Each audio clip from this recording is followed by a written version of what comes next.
Hello there, hi. Welcome to Butterfly Effect, a podcast all about interviewing people. I'm your host, Tristan Ettleman. Before we get to the interviewing part, let's just, let me thank you. And thank this beautiful world we live in for, affording opportunities like this, that I'm able to do this stupid podcast. It's not stupid. I'm stupid, but the podcast itself isn't. But, I just have been reflecting a lot lately about how cool it is that I get to do this, and even the state it's in right now, in this embryonic state. It's so much fun. It's amazing. I love it. This is the goal. I think. I didn't know it was, but this is it. I've reached peak happiness. Everything's downhill from here. But just to kind of talk about something that launched yesterday. I'm starting to do Butterfly Effect breakouts, which are short clips of full episodes posted on the Butterfly Effect YouTube channel, which is just Butterfly Effect Podcast. On Mondays, Wednesdays, and Fridays the week following an episode posts. So, an episode posts on Tuesday. 6 days later, those breakouts start on that Monday. So, for example, I just started doing this with the episode with Mike Drucker from last week, which was a fun time. And the first one on Monday is 2 or 3 minutes, and it's titled "How to Get Jokes on SNL." And then it's Mike talking about how he got jokes on SNL. So, it's kind of a way to get at a different audience, I'd say. And with these breakouts, I'm making it very clear, like there's a link to the full episode, that this is part of a larger conversation, because I want people to hear the whole conversation, get the context. I'd prefer it if people listen to the whole thing. But this is there for people to get a taste, or who haven't listened yet, to kind of get a feel of what the show is. So, like I said, there's 3 of those going up the week after an episode post, and they're a little bit more shareable. So I just thought it'd be a nice way to get the word out there about the podcast. And they're fun little bits. It helps me. I relive the episode again. I'm like, oh yeah, that was fun. Speaking of fun, and why I was talking about earlier how I'm just pretty happy. My guest today is Steve Zaragoza, SourceFed host, and just overall very nice, funny man. I'm a huge fan of Steve, and he came on the show. He was very gracious, very funny. We had a great conversation, and a fun little thing happened at the end. My girlfriend is also a fan, so we gave her a call, surprised her, and I kept that in the podcast because it was fun. And it demonstrates, again, how gracious Steve is. I think that's the word to use, because nice just doesn't do it. He was very, just the fact that he came on the show was really, really cool. So, anyways, I'm just gonna stop complimenting. I could sit here and compliment Steve for the length of an entire show, but here's my talk with him. It's a really, really good one. I'm gonna do breakouts of this one too, of course, because that's the new thing. But I want people to listen to this full one, so really, tell people about it. So anyways, I'll shut up. See you on the other side.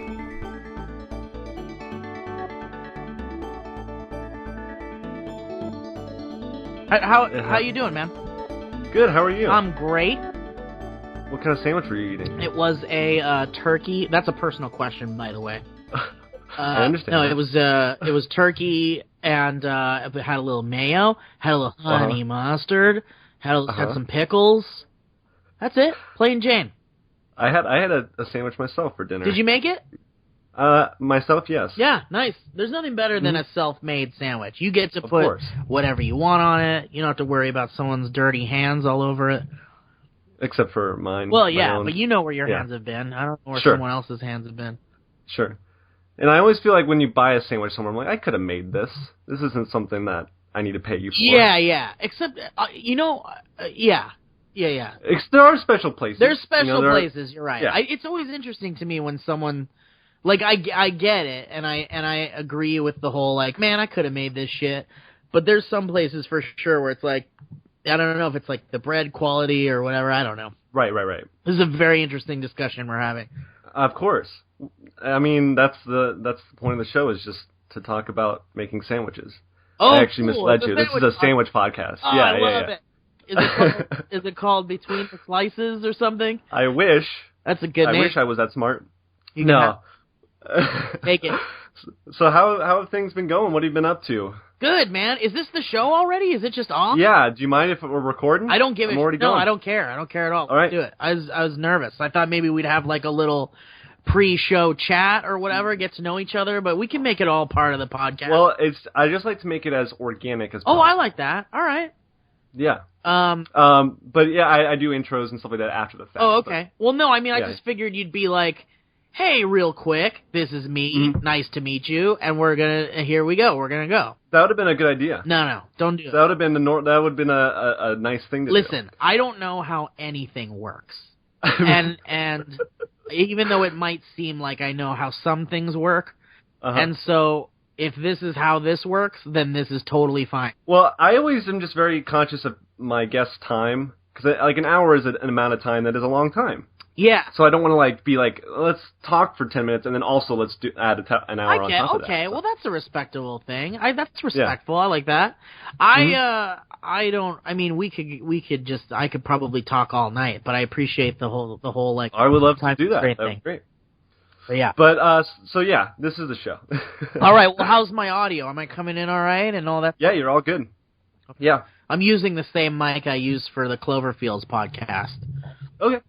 I haven't listened to it because I'm not a Cloverfield person. I've never watched the movies. Listen, here's the special thing about Cloverfields, which was something I was kind of worried about initially, but for the most part, the show is just an experiment more than anything, and really an opportunity for me to work more with the always pleasant Mike Falzone. It was just an excuse to work with Mike more than anything. But the thing about the podcast is that you don't need to really know anything about Cloverfield, and though in the beginning episodes you might feel a bit lost because we do talk a lot about Cloverfield and 10 Cloverfield Lane. But I feel like later on, Mike and I either subconsciously got sick of talking about Cloverfield, or we just can't help but go on tangents because that's just the kind of people we are, and we started to go off on a bunch of other stuff, which I think the people who listened to the podcast were like, oh my god, do more of that. Forget about the Cloverfield shit. Talk more about the times that you couldn't stop laughing in church when you were a kid and shit. So that's why we're kind of like already making another podcast. So don't even worry about Cloverfields.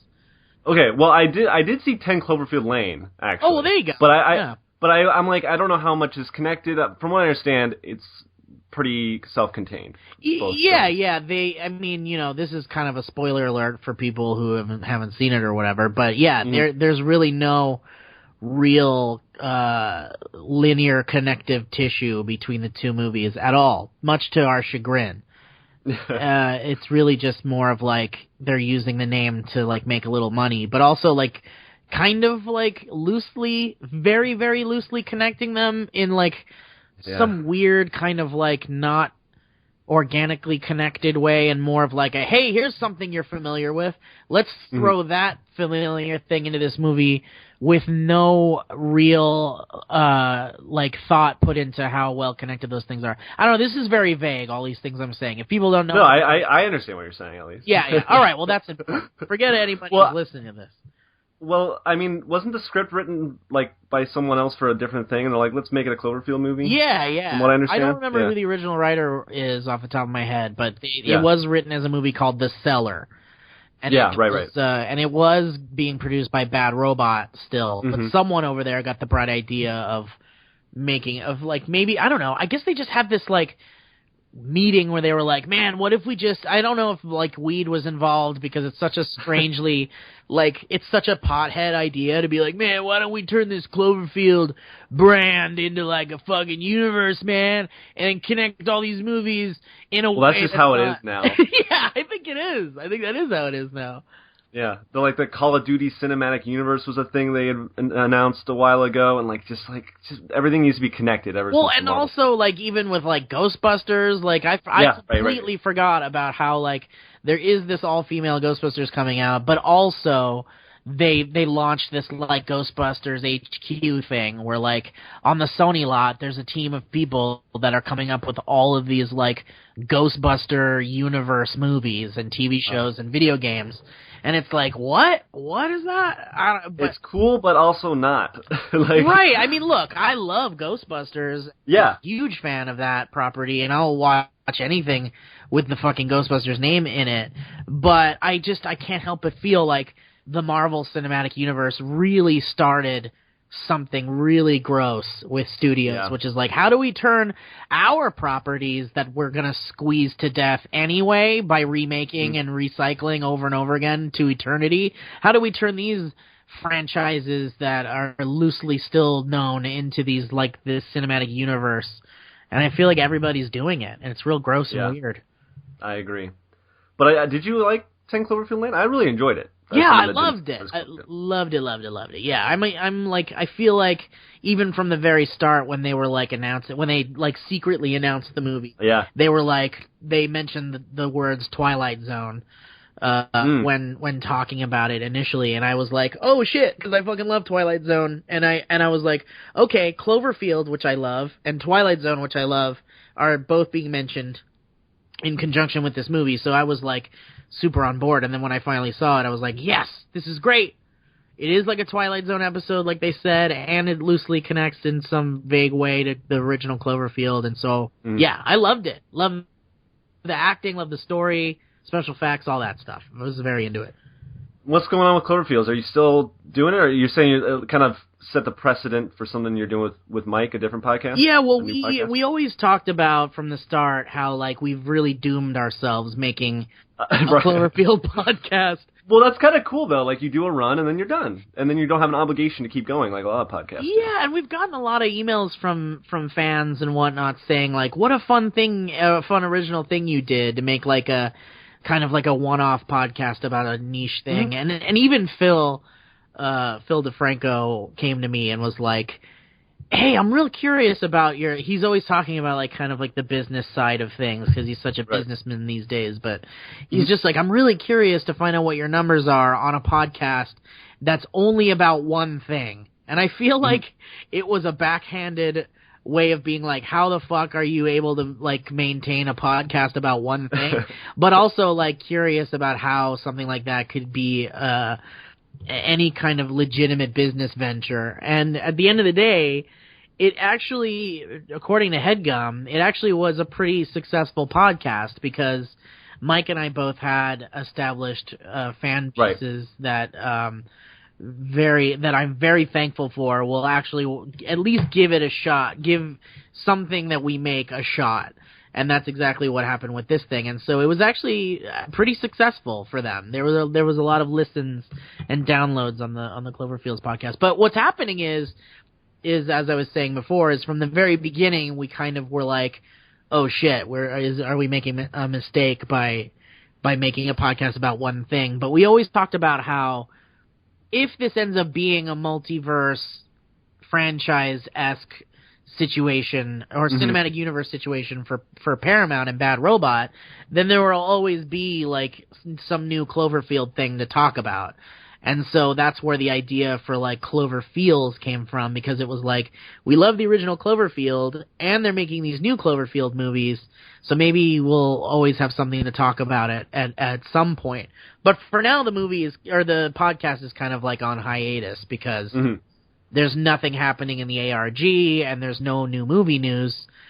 So we've made it clear that when there is news, or like when the movie comes out on Blu-ray and there's like special features to talk about and like maybe stuff like that to talk about, then we'll be back, you know. But for now, it's just kind of like it's on hiatus. I do like the idea of them just doing Cloverfield movies, but like an anthology show, like, you know, like True Detective or something like that. Maybe that's not the best comparison. Yeah, but no, that's exactly what I think that's what they're going for, which is like all these kind of like loosely connected movies that apparently, according to JJ and Dan Trachtenberg and people at Paramount, if they have their druthers, there will be this kind of like bigger idea at play that they'll get to kind of like reveal about how the movies are all connected. So that's interesting, I guess, at least. Yeah, I do like the way that the single topic podcast is coming around. A guest of mine that was on last episode, Mike Drucker, is doing a Hamilton podcast. He just tweeted something about it today. Oh. I don't know if you're familiar with the musical Hamilton. I'm now barely learning about Hamilton. Like, I've heard rumblings, and then today Phil was like he was going around the office, the SourceFed office, and like putting headphones on people and putting a camera in their faces and going like, listen to this and tell us what you think. And so I'd heard my first bit of Hamilton today, but I'm hearing amazing things. Yeah, it's great. And so they're doing a podcast just about that. And like that's I think that's kind of a thing that's coming around. Interesting, yeah. Because people like their specific, like, I mean, there's like Star Wars podcasts which are huge, but it's still relatively kind of a specific kind of topic. Well, but yeah, and there's also, I guess Kevin Smith does a right. What's that podcast? Batman? It's like, yeah, he does well, not even that. I didn't even know about that one. He does what's that fucking show with Kelsey Grammer and when they scrambled eggs, egg salad and scrambled eggs? Frasier, yeah, he has a Frasier podcast. We're talking about Frasier. What's that fucking show with Kelsey Grammer? and the egg salad and scrambled eggs. And how the singer doesn't know what to do about those egg salad and scrambled eggs. Sorry, that just caught me by surprise. I didn't realize he had a Frasier podcast. Yeah, isn't that funny? And I think I've always been a big fan of Lost and this series Lost, and my roommate and best friend Owen and I we've butted heads about Lost because we both were initially very into it at first, and then as the series went on, Owen kind of like started to not like it and get really mad about it, and I was like a lot of people, yes, but I was like, man, I still fucking love this show to the bitter end, and I love the finale, and anyway, it was really one of those things where we kind of butted heads about it, and so I thought, how fun would it be to do an entire series rewatch with one guy who didn't like the show at the end of the day and one guy that really liked the show, and then but just kind of like revisit it now as like wiser old men who have like at least learned a little bit more about story structure and characters and stuff like that, and see if maybe there was something about when it came out. And now we've been spoiled by shows like Breaking Bad and the first season of True Detective, and does it still hold up, and maybe at the end of this podcast, you know, maybe I'll turn around and be like, shit, maybe it was a bad show after all, or maybe Owen will be like, well, shit, maybe I was just being a little bitch about that's not a good show. Well, that sounds like a good podcast idea too, because I think even on HeadGum, because Cloverfield is on HeadGum, right? There's like a Gilmore Guys, and the Friends podcast. Like, there's a few like that, even within your little circle there. And we've been talking to the HeadGum guys and trying to figure out, like, because we've talked about how, like, well, Cloverfield has kind of like had its day and it'll be asleep for a little while, and they were like, listen, you want to make more podcasts, then like let's talk about it for sure. And so Mike and I are gearing up for I mean, the Lost one is like my kind of passion podcast that like I don't know if I'm ready to do another niche podcast that's just about one thing again. And also Mike probably has zero interest in watching Lost, and I really want to put Mike again on a podcast because we're doing so well there. But we're working on a podcast idea that is tentatively titled, which might actually end up being the actual podcast title, which is Dynamic Banter. And it would just be Mike and I talking about like whatever the fuck, and it would be anything and everything, and it'd just be kind of like a conversational, no filter type podcast, which there's a million of them, but like Mike and I love chatting with Mike. And honestly, I could just have Mike come over here and we could just talk without a microphone all night, which we do sometimes. But like having a microphone there and having people listen to the stupid shit we talk about makes it so much more fun, I feel like. Well, yeah, and it kind of gives you, like, you might have other things like, oh, I'm doing something. But if you're like, we got to sit down and record this episode because it goes up on, you know, whatever day, then you got to hang out and have fun. Not that I don't. You guys probably hang out and have fun anyway. Yeah. It's kind of like a twofer. We're hanging out and having fun, and we're making like some fun content or whatever. Yeah. And you guys have enough of a following to do something like that. You mentioned that there's like a bunch of those, but like people will go for you and Mike. Like they will flock to listen. Yeah, to I think the tweets have spoken and the fans have spoken, and I think a lot of people have been like, listen, because we even had an episode of Cloverfields where we were kind of like going back and forth about a hypothetical new podcast, or should we keep doing Cloverfields and just talk about whatever the fuck we want, and go off topic of Cloverfields and make it sort of like a banter podcast, or do we like keep Cloverfields for the Cloverfield stuff? And all the most of the responses of that have been like, you guys could literally make a podcast about anything and we'll follow and we'll listen to it. So it was like, all right, well then I'd rather leave Cloverfields to be its own Cloverfield thing, and then we could just do another podcast where we talk about whatever we want, you know. Yeah. Well, cool. So let's go on to something else here, Steve. Sure. Where are you from? I'm from Oxnard, California. Okay. And how's that? Well, I understand Oxnard is. I grew up in Vallejo in Northern California. Oh yeah, I don't know if you're familiar with it. Heard of it. I feel like they're similar in some ways. Well, I'll tell you about Oxnard, and you tell me if that's true. Okay. It's like kind of a small farm town. Okay, not like that. But. Okay, well there it is. Already wrong. Similarities done. No, it's a small farm town by the beach, and Port Hueneme is like a naval base that's kind of known amongst Navy people, I guess, and Army people. Yeah. But yeah, primarily strawberries is the main export of Oxnard, with other produce and such, and it was kind of like a largely Hispanic populated. Okay, there's a Vallejo similarity. Okay, there's one. Mm-hmm. For those of you writing down. And yeah, you know, there's parts of Oxnard that are nice. I grew up in the not nice part, and dangerous things like drive-by shootings and same. Yeah. bullets in my dad's car. Not that bad, but yeah, a lot of like gang-related deaths and violent crimes, and you know, across the street. I grew up across the street was a supposed drug dealer. You know, the thing is like, I was always told that they were drug dealers that lived across the street, but I never really like saw any drug deals happening unless I'm just a naive kid that never really noticed that kind of stuff. But was told largely across the street there were drug dealers.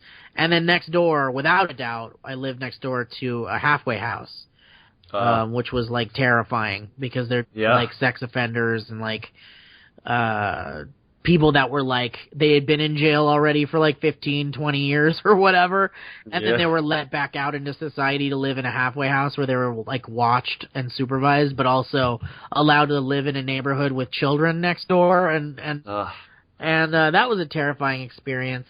But yeah, Oxnard is, you know, it's my hometown, man. I've got some hometown pride for that place. It's still where my folks live. And some of my family still lives there, and so, you know, I'll visit still from time to time, to my chagrin.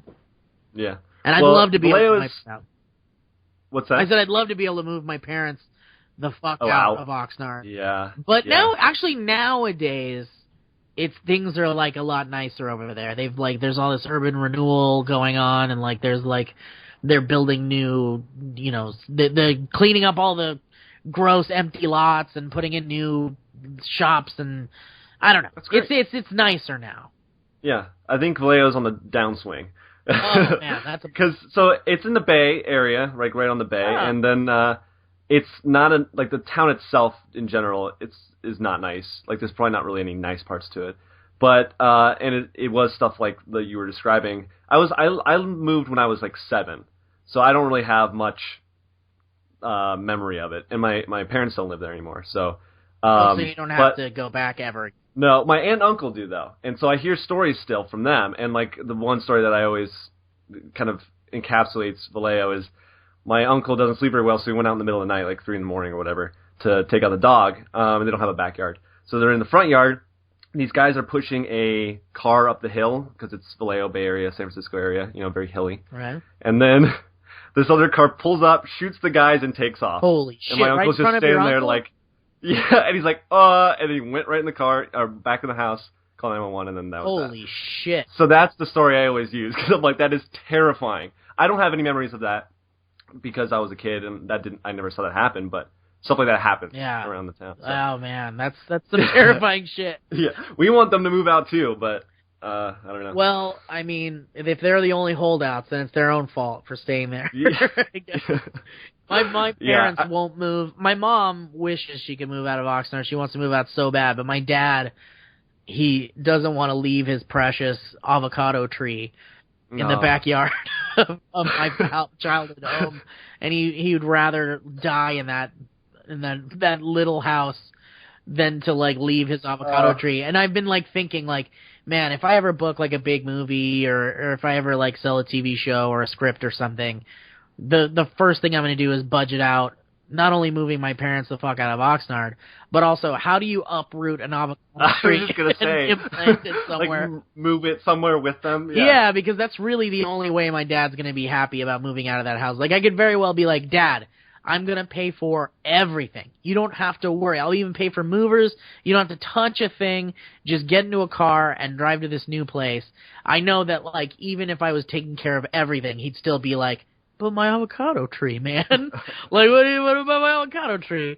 That's kind of sweet, though. I mean, he would never say it because he's such a he's such a soft-spoken, quiet man with simple needs and simple wants. And he would never like disrespect any gift like that. But he would, deep down in his heart of hearts, he'd be thinking, but how do we move my avocado tree?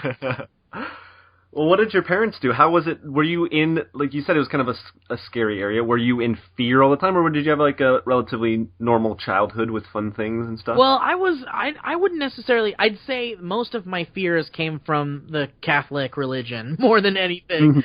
I grew up a very, very, very staunch Catholic. My mom and dad were very much into that and still are.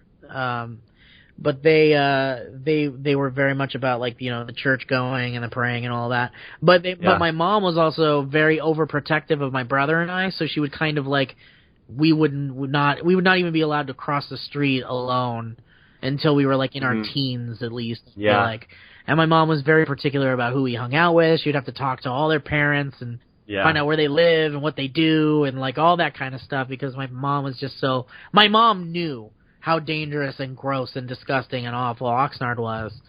And she just really wanted my brother and I to grow up, maybe maybe holding the curtain up so that we can't see the bad stuff, but also in a way that, like, you know, any Hispanic mother would do, which is just in a lovingly... It was all from a place of love and you know, wanting the best for her kids. But at the end of the day, it ended up being, like, maybe one of the reasons why I'm such an anxious, afraid person. But, you know, again, I don't fault my parents for it because they just wanted us to be protected and not join a gang or get shot up by members or, you know, all that stuff. But, yeah, my mom and dad, very good parents, very good parents. I have nothing bad to say about it. My dad is a very hard... old school, very like, you know, baby boomer, like old school Mexican dad, which is like very tough love, very like pain is all in your head type shit, and very much like, you know, his like, you know, home remedies more so than going to the doctor and shit like that. But luckily my mom was grounded in reality and she would be like, yeah, I think we need to raise these kids not the way that your dad raised you. Which my dad's dad was like this fucking terrifying old school Mexican guy who, like, you know, slept with like his favorite guns under his mattress and had like a chest filled with like fucking Civil War guns, and he collected all these like crazy guns and like he had like there was like one holiday, I can't remember specifically which one it was, but I remember like we went over to my grandma and grandpa's house on my dad's side, which were the terrifying ones, and they were like, there was like this fucking massive pit in the backyard that they had dug out in the ground, and as a kid I remember looking at it going like, oh cool, a pit, I want to go in there, that's fun. And my dad would be like, no, you gotta be careful around that pit because inside there is a goat and there's fire in there, and we're cooking a goat in there. Oh, I thought you meant like a live goat. Well, it might have been alive before I got there, but... They burnt it alive? They probably burnt it alive. Yeah. Makes it taste better? Yeah, man. The anguish and torture tastes so good on that. It's like foie gras, where they force feed the geese to... Yeah, exactly. That's But so your dad was a little more tough, but you had the maternal kind of sheltering force as well there. Yeah. Luckily, I had a nice balance of insanity and like sanity. but even like insanity, like even my mom had her own special kind of insanity too. But, sure. But God bless her for being able to like keep any type of sanity while raising the fucking maniac monsters that my brother and I were.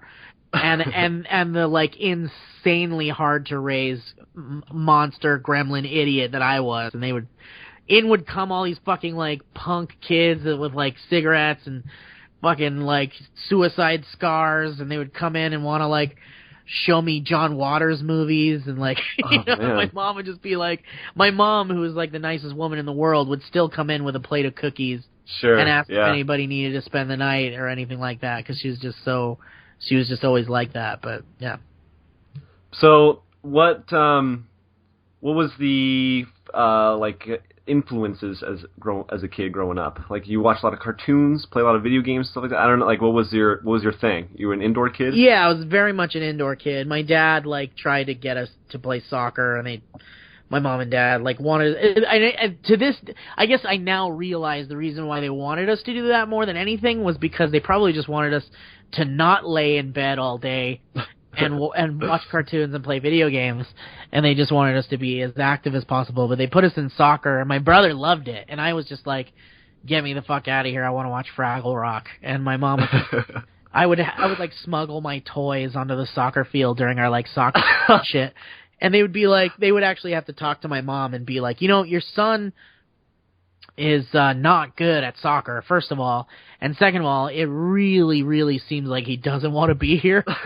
So maybe you want to rethink how you get your son to be active. But other than that, I watched a lot of cartoons, man. Looney Tunes, the old Disney Merry Melodies and stuff, and some of my bigger influences, more so than like those cartoons, would end up being like Weird Al.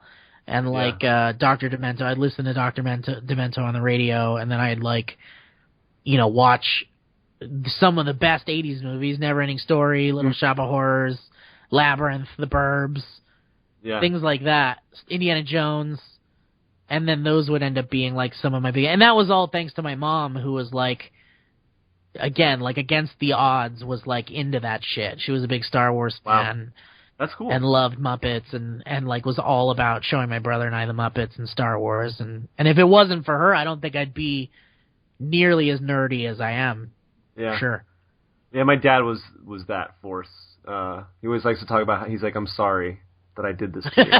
Because now I play video games a lot and, do this and write about video games and what have you. Yeah, but you have to reassure him that the nerds are like taking over now. Oh, no. He's like joking, but He's the guy that'll go, like, you're going to be the next Bill Gates or the next Mark Zuckerberg just because I do something on the internet. Yeah. I remember my brother was always, like, taking computers apart and putting them back together. My brother was always really good at, like, the computer stuff. And he was the one that taught me, like, how to use Photoshop and edit and what would be later on me editing my own shit. And but my parents would always be like, yeah, man, my son Frank, he builds those computers and stuff. One of these days, he's going to be like the next Bill Gates or Steve Jobs, just like you were saying. Yeah. I was like, that's not how that works. I don't think that's how that works. And he probably doesn't even have, like, a desire to do that. I don't know. No, he had fun doing it, and I think it came more from a place... No, I mean, like, be like a Bill Gates level. Like, I don't know, like, when they say that to me, I don't want to be like this business mogul or whatever. Yeah, exactly. I mean, I'm sure that's how a lot of those stories start. Sure, my brother was more, like, into like maybe directing and doing like computer graphics and stuff like that, which is what he does now. And so you mentioned that some of your friends that would come in were of a certain kind. Yeah. Did you kind of, from what you were describing earlier, it sounds like you wouldn't have made friends like that. Did you say high school or was this like middle schoolish? It was more like high school. I mean, I had some like close grade school friends that were like, that I had no idea why, and like I never really thought about it until really this moment, why the hell they would want to be friends with me, because I was such a weirdo. But it might have been because my fridge was always packed with like good Mexican food, and they'd want to. And my mom was always so giving when it came to that kind of stuff. So maybe that was it more than anything. But It wasn't until like maybe about 6th or 7th grade when I met one of my best friends, Jeff. And this was in Catholic school, by the way, where like everybody, it's a big melting pot, but more so than anything, very ethnic, mostly Hispanic, again. But you know, a lot of like aspiring gangbangers and like, you know, early parents and like I remember in 7th grade there was a girl that got pregnant in Catholic school and I remember thinking like this, like up until that point I was like, that was like the most real thing that had happened. Like this girl that I know is having a baby, she's my age. And I was like, that is a fucking eye-opener for sure. And I remember thinking, like, man, this God guy is like he's going to be a problem. He's going to be a real pain in the ass.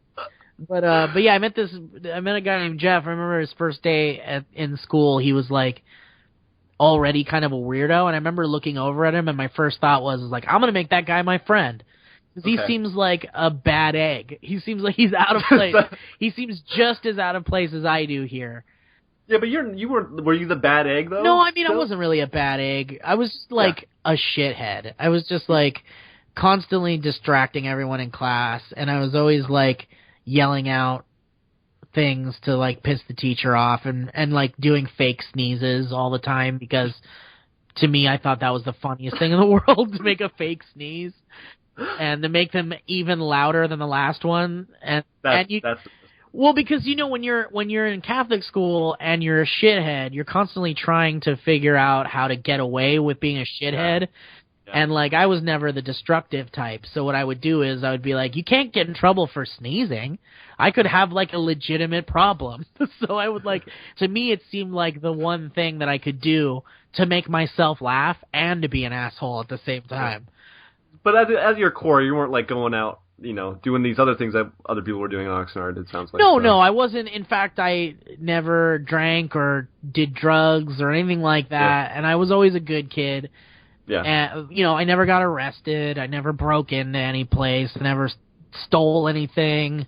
Like, I really had a pretty, like, most of my delinquency was, like...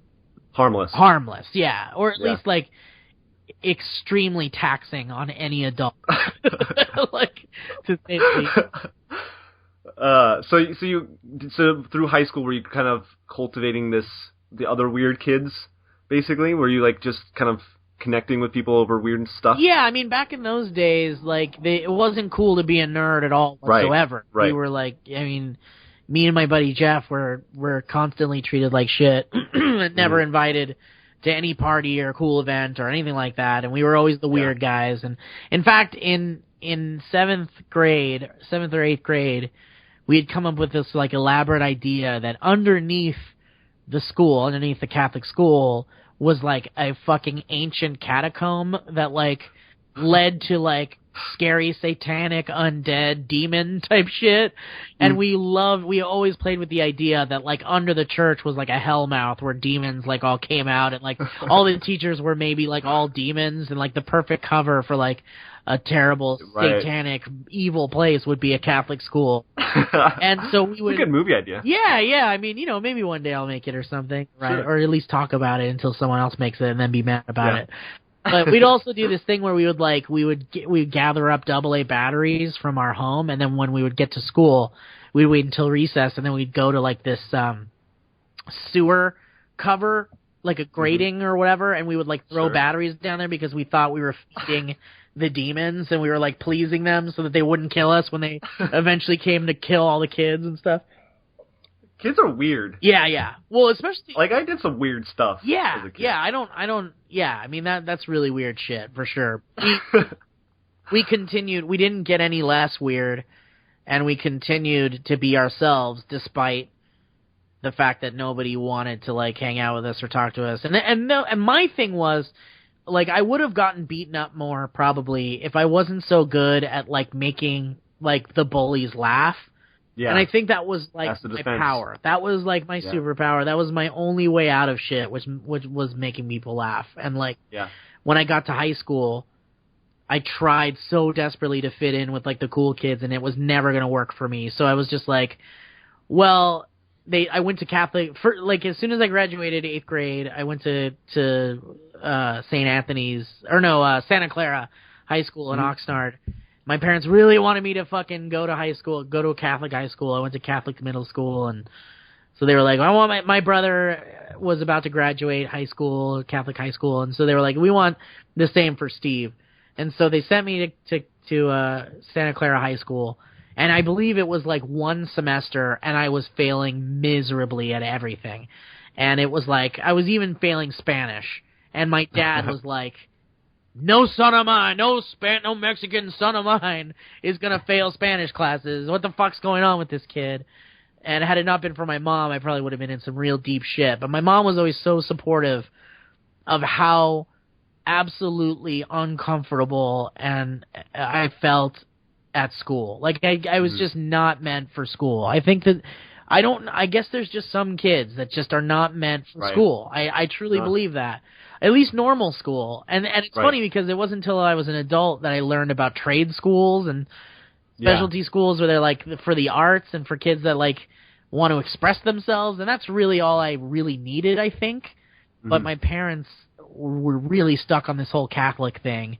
Yeah. But eventually they were like, fuck, we got to give up. He's not doing well here, and we're spending a lot of money on Catholic school. And they just wanted me to have a proper Catholic education, but at the end of the day, it just wasn't working for me. So they put me finally in public school, Oxnard High School, where I just barely made it by, and then didn't graduate at the end of the day. I ended up like dropping out. But it was there that I would like kind of discover my entertainer abilities. Like I joined drama class and would do like plays, and I was in the video production team. Like I joined the audiovisual club or whatever, and it was all about that, because I was like, oh shit, I want to be on camera and I want to be on stage singing and dancing and doing goofy shit. So this is what I'm interested in.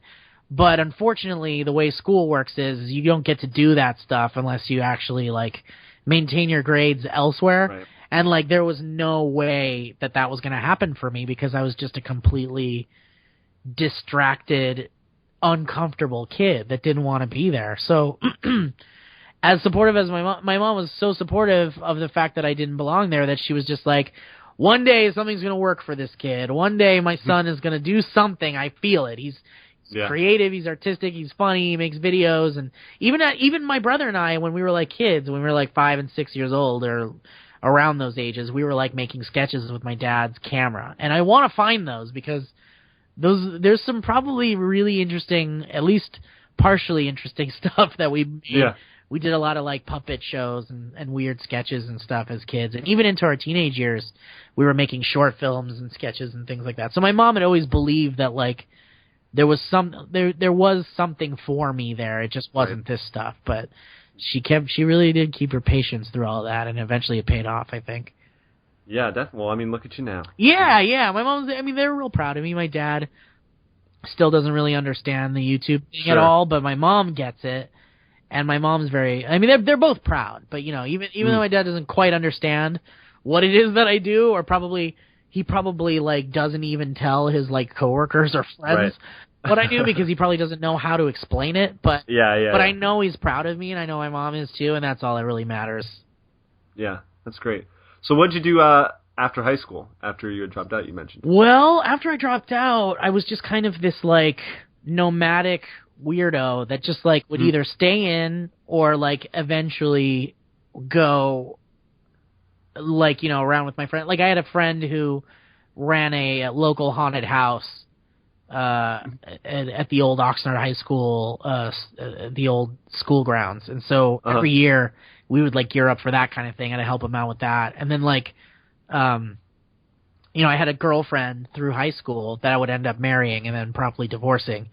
But we would, for some reason, she was like a super ahead of the class, very smart, intelligent girl, and she was dating like this, like basically this like simpleton who dropped out of high school, much to her parents' chagrin. But she was like a big supportive individual that kind of like would drive my ass around and teach me the importance of getting a job and trying to save money And so through all of that, I would go on little adventures, and I met my buddy Owen, and Owen and I would end up going. There he is. Did you hear that burp back there? That was Owen. We would go on these little adventures and drive cross country so he could find a Mormon girl and tell her that he loved her, and then I'd go to like Universal Studios every once in a while and cause havoc, and yeah, that's what happened, you asshole. Don't deny it. Anyway, but yeah, I just did a lot of dumb bullshit and wasted a lot of time. Yeah. And but it sounds like fun. It was fun. It sounds like you learned stuff from it too, in some way. Yeah, but I look at my coworker. I look at like Will, who is like 21 years old and is doing at 21 what I'm doing now at like 33, 34. Yeah. And I think like, man, if only I had fucking started that early. If only I had picked my shit up and like really worked hard when I was like fucking 19, 20 or whatever, I would be such a force to be reckoned with in my 30s. But now I'm like, whatever. I am where I am, and I am happy about it, and I'm like doing good work or whatever. But I always think back on those days where I was like sleeping in until 1 o'clock in the afternoon. I did that today. Well, yeah. I mean, look, there's a time and a place for it, obviously, and I don't condone it, but it's really one of those things where it's like I wasted way too much time as a kid. But then again, it's one of those things where like I wouldn't be where I am now if I didn't do everything I did. Of course, and that's the idea of the show, butterfly effect, the little things that happen that led to you being where you're at. Such an organic way to make it there. Also, let's start the show now. Yeah, perfect. All right. And start the hour now. But yeah, so that sounds like interesting. That like as someone that I'm in college right now, and I like sometimes think like, oh, this is a waste of time. I wish I could do stuff like that, just go on adventures and all that stuff. And I'm like, I don't know. I guess in some respect, this will do something for me in the future. Yeah, so I mean, there's plenty of time for that, man. And there really is. And like, not everybody has like the perfect formula for success and where to begin. A lot of people are like, man, I was just like reading the other day about the guy, I think his name is Mike Oakenfield or whatever, and he wrote Tubular Bells, which is this classic rock song that was like the theme for The Exorcist, which I'm sure you've heard. Okay.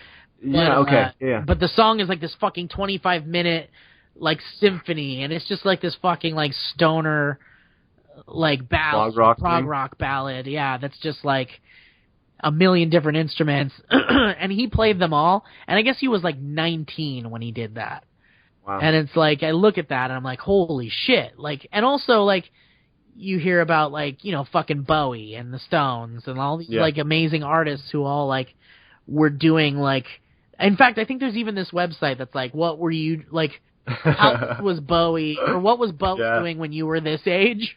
And you type in your age, and it says, like, oh, he wrote fucking Ziggy Stardust. He created Ziggy Stardust and, like, fucking created his whole persona and made that whole album when he was, like... Sounds like a depressing website. Yeah, I mean, depressing, but also, like, incredible. It's inspiring to say, like... Because Bowie was a real fucking treat from space. A space alien on Earth. And it's still depressing to I know, but really there's no right way to like to figure out where your life is going. You just got to live your life and do what you love and hope you're heading in the right direction. Yeah. Well, let me pull in some real relevant absurdist theater here for you. This guy Eugene Ionesco, I think is how you say his name. He was a playwright. He wrote like hilarious shit. Actually, I don't know what... You should read some of it, because I think it's kind of similar to what you do in terms of how absurd it is. Ooh. But Bald Soprano is one that I'm very familiar with. But anyways, he wrote that. That was his first play when he was like 50. And shit. And then he had a career after that, right? And like all these great, well-regarded plays. So I think it can go the opposite way. Yeah, we need more of I need a list of more people who are like in their 40s and 50s who start to make amazing shit. I'll get on that for you. Yeah, please do. And also send me an email with that guy's name. And oh, sure, I will. Yeah. So I don't forget. Yeah. But so you were going around doing adventures and stuff. Were you working? What was like the first like real like gig that you got out of after adventures or in the middle of adventures? Well, I realized very quickly that I needed to like get a job, and one of my first jobs ever. Even though, like, again, I feel like I was very much a it's a safe punk rock type person that was like, fuck the man. Straight edge. The straight edge punk rock guy that was like, you can't man, they're fucking, I'm too cool for school, and you can't fucking tie me down with corporate America and shit. And so I got a job, I through much kicking and screaming, I got a job at KB Toys, which was this toy store in the mall in Oxnard. Or was it Ventura? Shit, I guess it was Ventura. And it was this toy store, and I was like, I fucking like toys. Why don't I work at a toy store? And it was a terrible idea because it was a fucking nightmare. Retail's a nightmare. Retail. But I learned a lot, and it was a good experience. And I learned a skill that I use to this day that I still feel like is one of the greatest skills I have ever learned in my life, which is being able to tune out anything. I have a great ability to tune things out. And the way I did that is at KB Toys, they would play this terrible music over the speakers. And it's just like fucking like kid rock garbage. Yeah, and like Kids Bop or something. Yeah, Kids Bop, or just kind of like very easy to listen to top 20 hits that were like not the good stuff, the real bottom of the barrel shit. And I learned how to, like, very easily tune that out. And I feel like I still use that skill to this day very easily and very well. I thought you were going for, you were tuning out angry, like, customers or something, but... that is something else I have to learn too. I was really good at dealing with those kinds of people because I always felt like, you know, these people are assholes and they're going to treat me like shit or whatever, but, like, you know, it's not their fault. It's not their fault that they're assholes. They're probably just unhappy. At the end of the day, they probably have no friends and they're sad and lonely. They're going to die alone. And that would get me through that garbage. But yeah, so I worked at KB Toys, and then like years later, I would end up working at like a really shitty like telemarketer like place called Entertainment Casting, which I ended up working at for like a week and promptly getting screwed over by the people that hired us who never paid us. And they just disappeared off the face of the earth and took... Wait, like the company disappeared? Yeah, the company disappeared, and the people who got us the job disappeared, and so we were never... Yeah, like it just literally like fell apart overnight, and they just collected all their assets and left town. Well, do you think it was like a scheme of some kind? Potentially. Like a front, or like, I don't know. Or it was just like maybe they were like, maybe it was like they didn't have proper business licenses or something, and they were just like, let's hire these fucking kids that are like, we'll promise to pay them at the end of the month, and then as soon as we're done, we'll move on to the next town or something. Yeah. Whatever it was, that was a good learning experience. And then I would end up working at... years and years later, as an 18, 19, 20-year-old, I would end up working at Hot Topic in the mall. Oh, yeah? I worked there for years. That's a fun place. Yeah, and then after that, I worked at a video game store for like another year, and then the biggest stroke of luck in my life occurred when I was 25 years old, where a contest fell into my lap to be like the official Comic-Con blogger for Sony Pictures. And it was like, make a video telling us why you'd want to do that. And just on a whim, I made a video, and then I won the contest, and then from there, they were like, oh, we like this guy, so they gave me a job, and I ended up working at Sony Pictures for 5 years doing sound design and video production stuff. And then eventually I got sick of working at a desk making my coworkers laugh. I wanted to make more people laugh. So I ended up answering casting calls, and then I eventually answered the casting call for SourceFed. And then I went in there, and they were like, fuck, we want you to work here full time. And so I quit my Sony job, got crippling anxiety because of it, and then fucking started working in the YouTube world. And then 4 years later, here I am. Yeah. Wow. That's like, I mean, it's a great story, first of all. What were you working on at Sony? A bunch of things. So at first they hired me to be like their like official blogger guy. So they would send me to like events, and then I would come back and be like, this is what happened at this event. Sure. And then they like stopped doing that because they were like, this isn't a way to make money or engaging at all. And blogging, like think about that. Blogging is such an old idea anyway. Yeah. Right. So then they were like, well, you can edit, because I edited my own like little video that won me the contest. Right. So they put me in the video production area of the digital division of Sony. So it was like, man, I think it was like Spider-Man 2 was coming out. It was either Spider-Man, it was Spider-Man 2 was coming out, or was it Spider-Man 3? Shit, was that? Spider-Man 3 was 2007. Okay, so that was Spider-Man 2 was like 2004. That was it. So it was Spider-Man 3 was coming out. And so that was like one of the first sites that like I really like. I was encoding some videos and stuff. And then I was like, they every once in a while they would need like, oh shit, we need some audio for this website. Can anybody do that here? And I was like, I could probably do it. And so I ended up doing like all of the sounds you hear on so many movie official movie websites. Like, man, and there's no way I can name them all, but some of the ones that I remember were like the first Paul Blart Mall Cop movie. If you go to that website, which I'm sure is still up, every single sound you hear was a sound that I created, edited, and like the sounds you hear is my work, which is like not anything really to be proud of.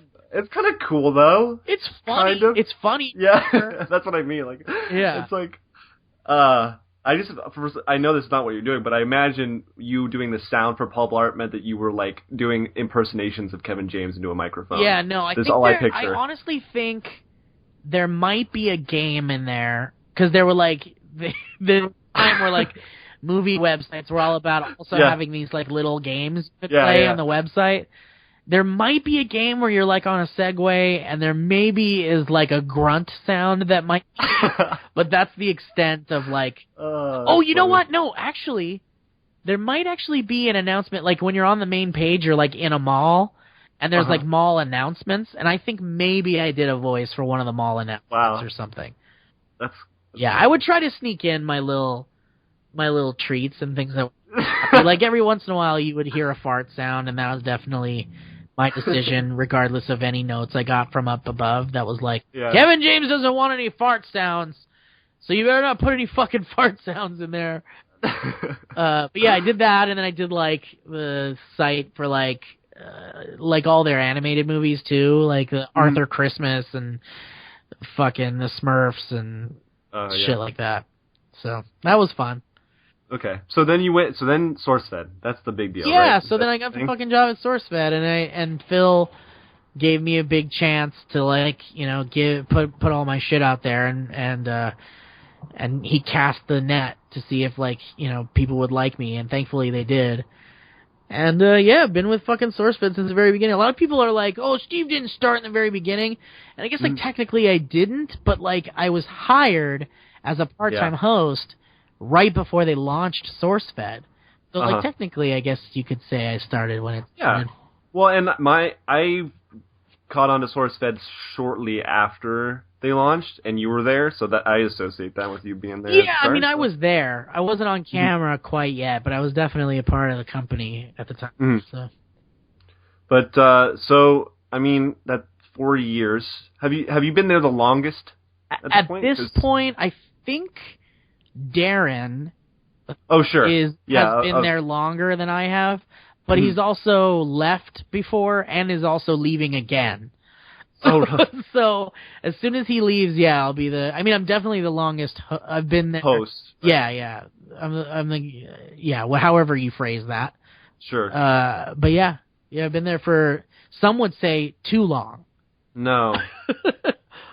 I don't say that. Yeah. All right. Well, thanks. That sounded sarcastic, but I mean, you're hilarious. Thanks, Steve. man. I appreciate that.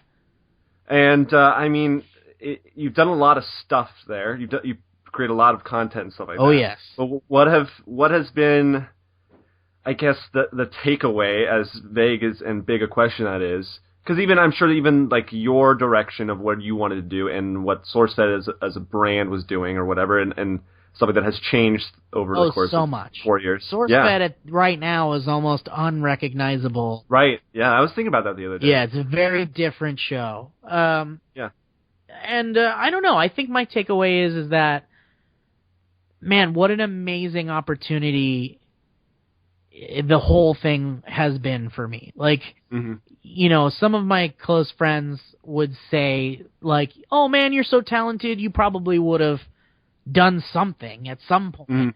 But as far as I'm concerned, SourceFed really like gave me my big break. I mean, and people know who I am because Phil made the decision to put this fat bearded guy on camera and just give him a shot. And I'll always be grateful for that. And I think the big takeaway is that, SourceFed is really kind of like my home. And it's just, there's no signs of stopping that I can see currently, but it's certainly not the last thing I want to do with my life, Sure. Really let me do whatever I want over there. Mm-hmm. And that's priceless, man. It's priceless that I'm given this stage. Phil gave us this built-in stage with his audience to just play around with. And, and I always think about like the YouTubers that work their asses off from 0 to 100,000, 200,000 to 1 million subscribers. And I have so much respect for those people because they really did put in the actual work, like Phil himself. For me, I feel like, man, we are talented for sure. Joe, Lee, Elliot, Will, Lieberman, Bree, Maud, Raina, Sam, everybody. They're all talented people. Meg, Ross, whoever, all those people. But, we really were given a very easy platform to kind of grow. It was a built-in audience that we all, and obviously you can't just put anybody in front of a massive audience and people will like them and they'll do well. Yeah. But, there had to be something to us on an individual level. But I'm very grateful for the stage that SourceFed is. And that's something that I will never forget, obviously. Right. Well, I had Ross on here a while ago. And I mentioned. I'm just kidding. And I mentioned to him that I don't know how you'll take this or whatever, but that I see SourceFed in a few other places on the internet as this kind of SNL of the internet world, in that it kind of incubates this talent, and then these people go on and do amazing things. Yeah, that's a great way of describing it. I've felt that way for a while too, that it really is kind of like an SNL of the YouTube world, because when you think of SourceFed, it just literally is just a name. It's not like my name, it's not Joe's name, it's not Ross's name. It's this kind of ambiguous title that that has hosts under it, and hosts have come and gone. So it really is one of those things where it's like anybody could really step up and be a SourceFed host if they had the chops for it. But there's generations of SourceFed too. It's funny, but it's very SNL-like. Yeah. Well, you've done so much great work there, but at the same time, you said it kind of gave you your big break. What is some of the stuff you've done afterwards that you're kind of most proud of? And because I know you've done some shorts and stuff like that, and appeared in some other series and things like that, especially recently. I mean, back in the day, I did PBS Digital's Frankenstein MD. It was a huge thing for me because that was the first time I had done a scripted series on the internet, and that's kind of where my passions lie. I really want to do scripted, funny comedy stuff, and and sketches too. But so getting to do that was fucking massive. It was a great opportunity for me, and it opened a lot of doors. And, I've guested on a lot of things here and there, like Annoying Orange, and I've done Grace's stuff, and Rhett Link, and... Well, I really liked your short that you did with Martin Starr, thanks, too. Man. Yeah, that's a kind of like a bucket list thing that happened. The Reunited was really kind of like a labor of love between Lon Harris and I. And Lon Harris wrote Frankenstein MD with Brett Register, and Lon and I connected really well in fact, I connected with everybody on Frankenstein MD. But Lon and I, there was an opportunity through Skybound, the guys that did Walking Dead, Walking Dead comics and stuff like that too, to create a horror short kind of around the end of the world, around the concept of the end of the world. And then they partnered with YouTube Space to make that set there. And so Lon and I joined this creator group of a very small group of people where we we wrote a short and then had fucking big movie writers and screenwriters and important producers come in and kind of workshop with us and help us with these scripts and stuff. And then at the end of the day, we created this kind of like really fun product that I'm very proud of. Yeah, it starred Martin Starr and fucking Bree's in it, and Malcolm Barrett is in it, and Jared what's his name? God damn it, Jarrett Sleeper. Why is it Jarrett? What's that? That's not his name. What is Jarrett? How's Jarrett a name? Just kidding. That's his name. And then Owen, my good friend and roommate, also edited it, and it is just a lot of great people were involved in it. But at the end of the day, it was like, fuck, we made a little movie. Yeah. And that's always something I've wanted to do, and I've done little things like that here and there. But yeah, that was a huge thing for me. And in fact, I can't really talk about what that's led to, but there's some big stuff kind of coming in the horizon as a result of that, which I'm very excited about. That's cool. Yeah, and Nuclear Family obviously is still within the SourceFed family of stuff, but I think that's kind of an awesome thing that you guys have pulled off recently too, which it seems like that was what you were meant to do, like sketch stuff. Like it seems like sketch stuff is really your thing. Yeah, man. I mean, ever since I was a kid, I was always doing like little sketches and stuff, and we've always, I mean, as you can see in the history of SourceFed, you've always done sketches. Yeah, right? I've always wanted to, and Phil, even much to Phil's chagrin, I tried to make Benjamin Franklin Time Traveler a thing. Why does he hate it so much? I mean, I don't think he hates it anymore, and I think he hates it as a joke, right? More than anything. But I truly believe, and in fact, I can say with straight from the horse's mouth that he actually did not like it at all at first. Because and then look, and I understand SourceFed is like his baby, and at the time it was before we were bought by Discovery, so it was like they were being very careful business people about what ended up on their fucking channel. Right. And that's something that's like so bizarre and so like not everybody's gonna be into that. And I think after that came out, because the likes to dislikes ratio was so insane, he was just like, never again. We can never, like, it's such an embarrassment to have that many dislikes on a video. And in fact, at the time, it was the most disliked video on Well, I feel like you said it's changed a lot. I feel like you guys were a little more straightforward with news back then. I don't know if you feel that way, but no, that's true. My perception. We were, and I think it was because that's really what SourceFed was in the very beginning, was news, and in an entertaining way, and in a funny way. And, we kind of had to change with the times a little bit, and not everybody would follow along with the news or care about the news, and that's why we had to kind of go into more of like a BuzzFeed direction for a time, where it was just like, here's what everybody wants to watch rather than what they should be watching. And you kind of have to go with the YouTube tide with a lot of that stuff. But with Nuclear Family, it really was like such a fun idea, and such a gamble too, to try to do sketch comedy on YouTube when sketch comedy on YouTube isn't.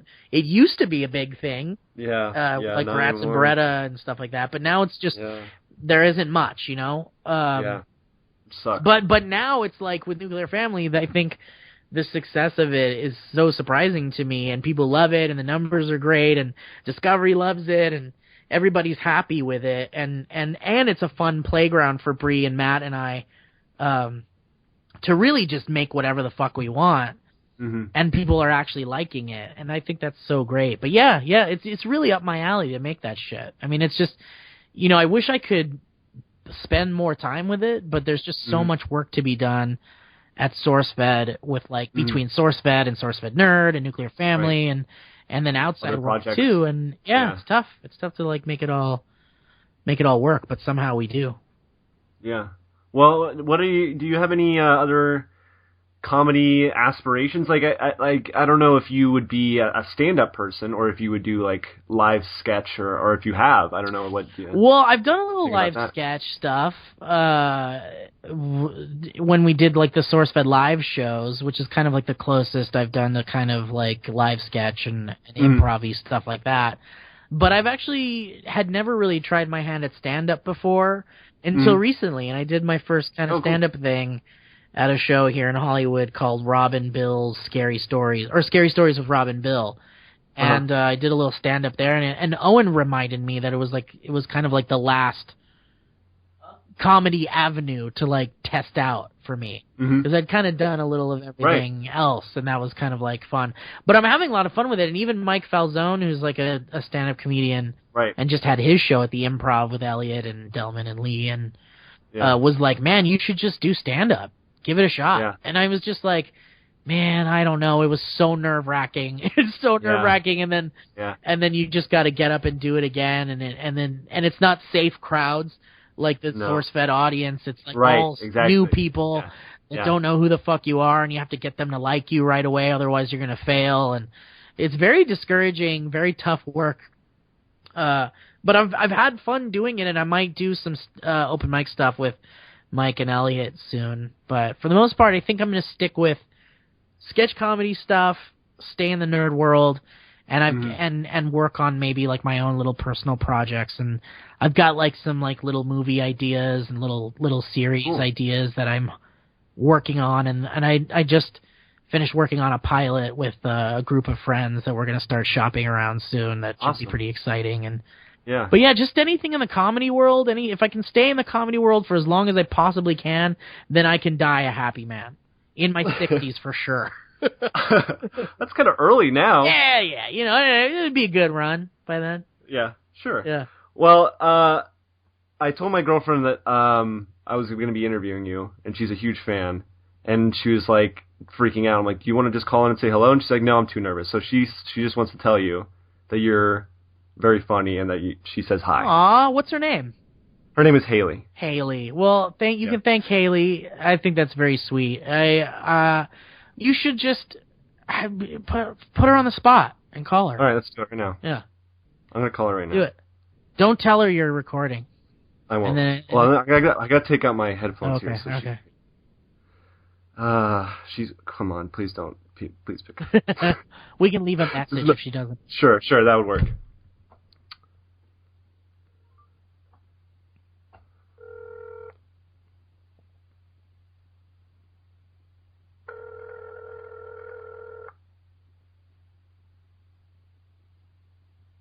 Would she be able to hear me? I think so, yeah. Talk? Mm-hmm.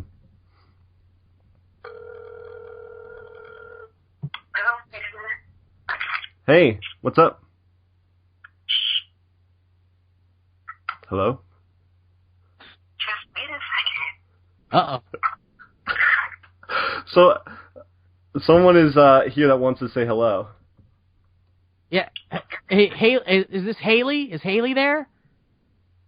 Yes, hello. Hey, Haley, it's me, Steve Zaragoza. Hi. Hi, Haley. Your boyfriend here was just telling me that you're a fan and you were too nervous to maybe talk to me, but listen. Yeah, I was. Listen, you don't have to be nervous. I'm just a normal weirdo. Like, you're a run-of-the-mill weirdo. I don't bite. I'm not a scary man. Thank you for calling. Yeah. I think you're hilarious. Oh, Haley, you're the best. And you got a good man over here.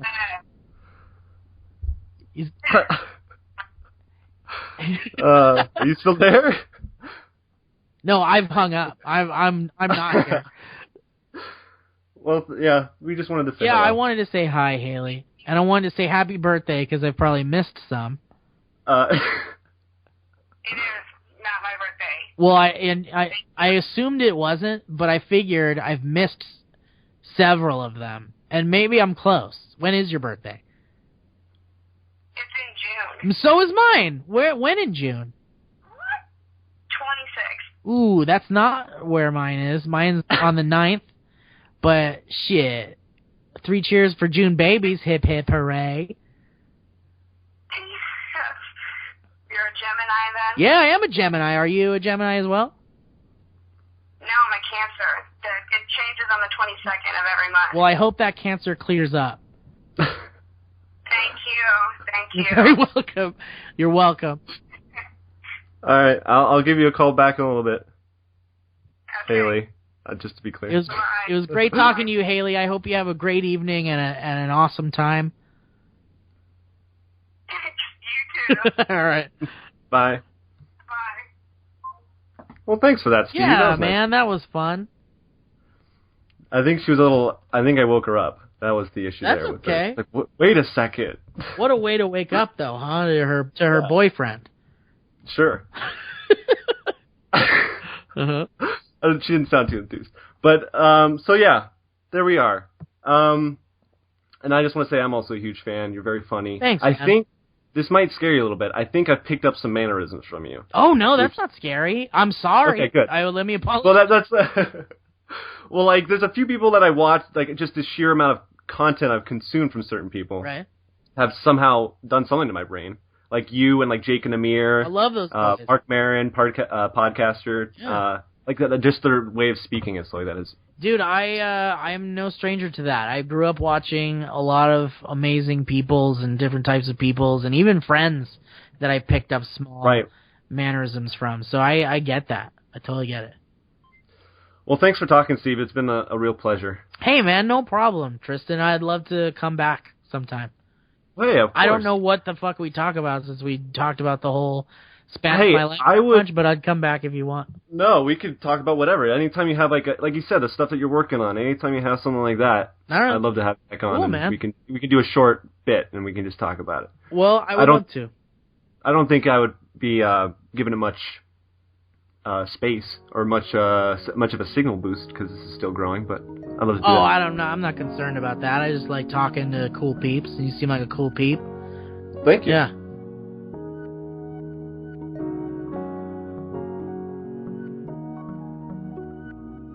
Wasn't that fun? Seriously, like, great conversation. Awesome episode.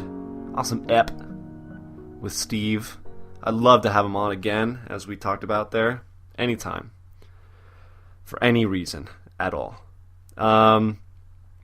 So, yeah, what's going on next week? Next week I have David Beeler on the show. David is a friend of my stepfather's, and that's how we got into touch. But he's a working LA actor. He's doing the work. He's putting in the hours.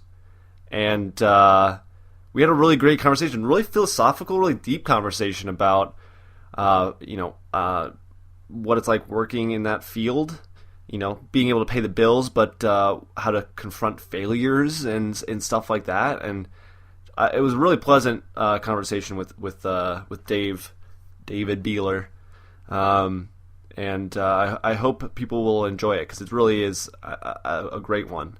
I got a lot out of it, really.